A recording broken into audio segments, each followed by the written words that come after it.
I found a long blonde hair on the passenger seat of my husband's car, caught in the seam of the leather where it shouldn't have had any business being. It wasn't mine. My hair is dark, cut short since I was in my 20s because long hair and floral wire don't mix well. And I stood there in our garage holding that single strand up to the light for longer than I probably needed to before I finally let myself understand what I was looking at. I told myself there was an explanation. A colleague who needed a ride. A client he'd driven to a meeting. Ethan was a financial consultant, after all, his days full of people I didn't know, clients whose names I'd never bothered to memorize because they didn't feel relevant to my life. But even as I built that explanation in my head, some quieter part of me was already cataloging the other things I'd been noticing and trying not to notice. The way you avoid looking directly at a bruise because you're afraid of how much it will hurt to touch it. A week earlier, I'd found a pair of sunglasses in the glove compartment, women's expensive, definitely not mine. I'd asked him about them, and he'd waved it off, said someone must have left them in the car during a work event. Some detail so unremarkable he barely looked up from his phone when he said it. Then there was the perfume. Faint, floral, something with sandalwood underneath it that clung to the headrest on the passenger side. I caught it the moment I sat down one morning to grab something from the front seat, and I sat there with the door open, breathing it in, feeling something cold settle low in my stomach. When I brought it up that evening, gently, carefully, the way you approach something fragile because you're not sure yet if it's going to break, Ethan's face closed like a door slamming shut. "You're imagining things," he said, and there was an edge in his voice I hadn't heard from him before, not in 13 years of marriage. Ethan had always been the calm one between us, patient in a way that used to steady me during the years when my flower studio was barely staying afloat and I'd come home some nights in tears over unpaid invoices.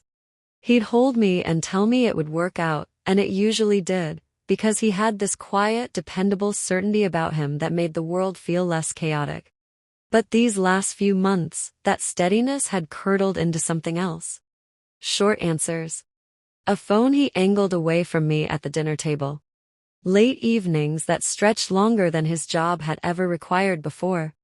I didn't have proof of anything. Not really, just a hair and a smell and a pair of sunglasses that added up to nothing on their own and everything together. I told myself I was being paranoid. We didn't have children, just each other. 13 years built entirely around the two of us, and maybe that made me more sensitive to shifts in him than I would have been otherwise, more attuned to every small departure from the man I thought I knew. I tried to let it go. I really did. Then the message came. No name attached, just a number I didn't recognize, and a single line of text that undid whatever fragile piece I'd managed to construct. "He isn't where he says he is."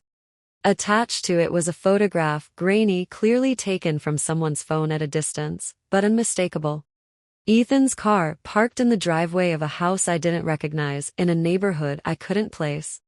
My hands were shaking so badly I had to set my phone down on the counter of my studio and press my palms flat against the cool surface just to steady myself. Around me were buckets of ranunculus and peonies I'd been arranging for a wedding that weekend, all that soft, deliberate beauty, and I felt like I was standing in the wrong world entirely, like none of it belonged to the same reality as the photograph on my screen. I closed the shop early. I told my assistant I had a family emergency, which felt both true and like the understatement of my life, and I drove to the address I found by zooming into the photo and matching it against a map, my heart hammering the entire way there. I parked half a block down, the way people do in movies, feeling absurd and desperate in equal measure, and I waited. It didn't take long. The front door opened, and a woman came out. Young, my age perhaps a decade younger, with long blonde hair pulled over one shoulder, wearing the kind of easy confidence that made my chest ache with something ugly and immediate.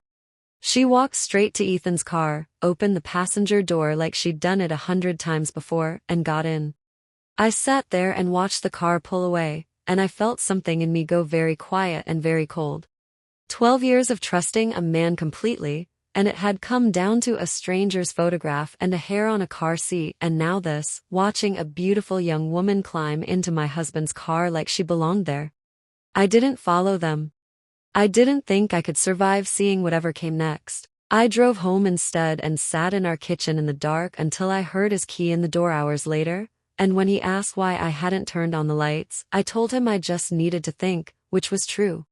Though not in the way he assumed. I didn't confront him that night. I told myself I needed more, needed to see the whole shape of what was happening before I let myself say the words out loud, because once I said them, there would be no taking them back. So I waited.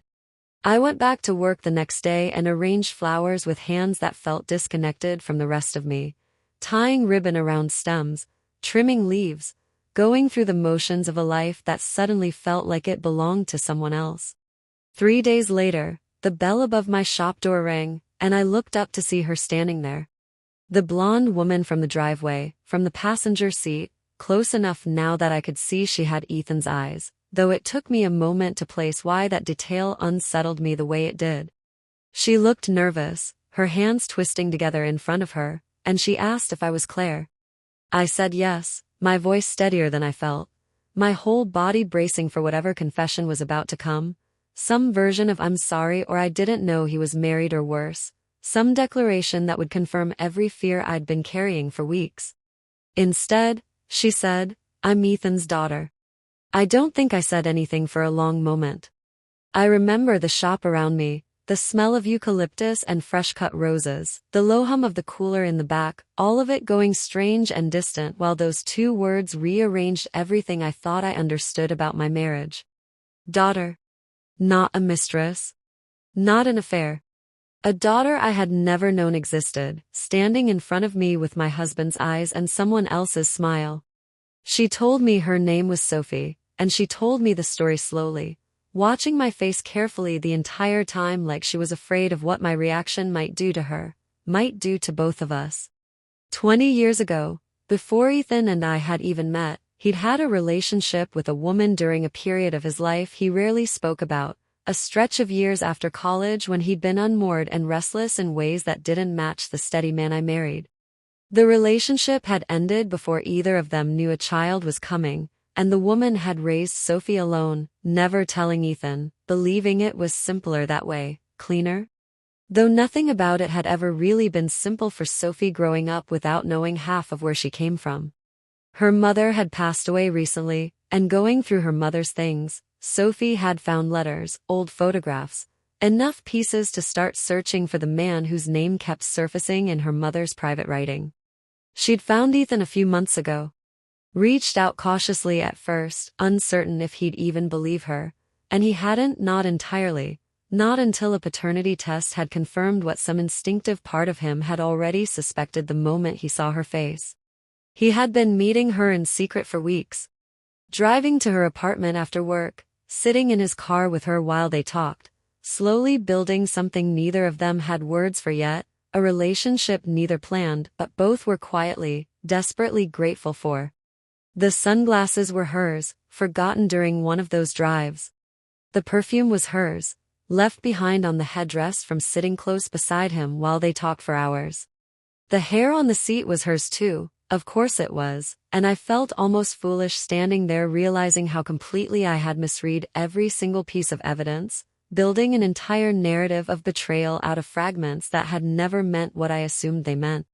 Sophie told me Ethan hadn't told me yet because he was terrified.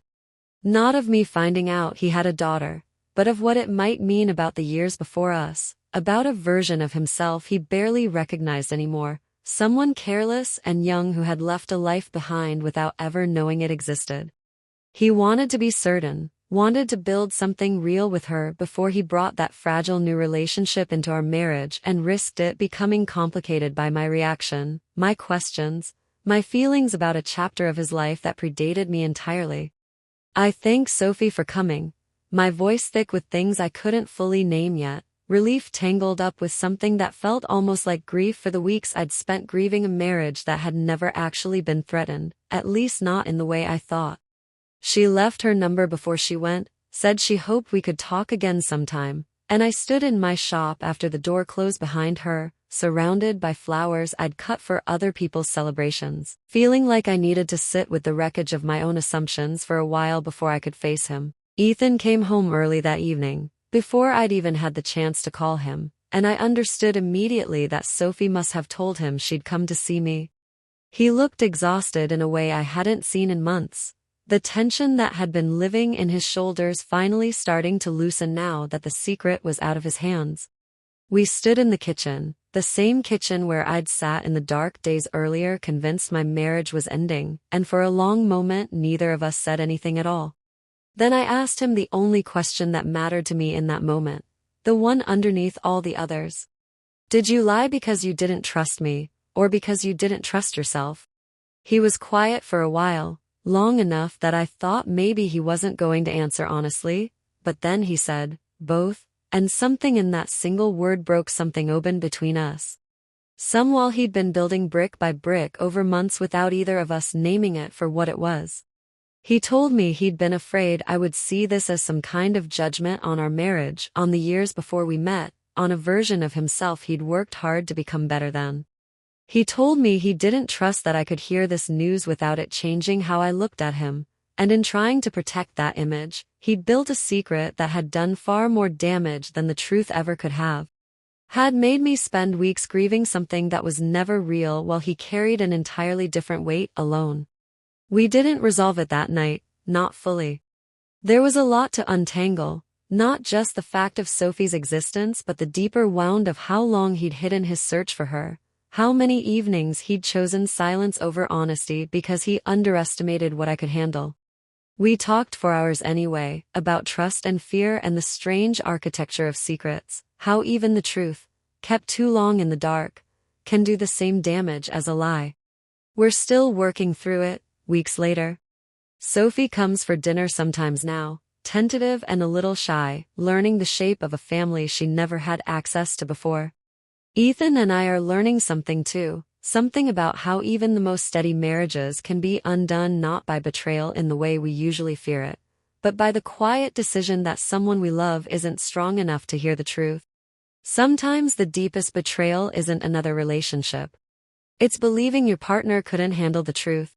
I keep sitting with that thought, turning it over the way I once turned over that single blonde hair in the garage light, trying to understand how something so small could unravel so much, and how forgiveness, when it comes, rarely arrives all at once. It comes slowly, the way trust does, rebuilt one honest conversation at a time. Would you have forgiven a lie like this?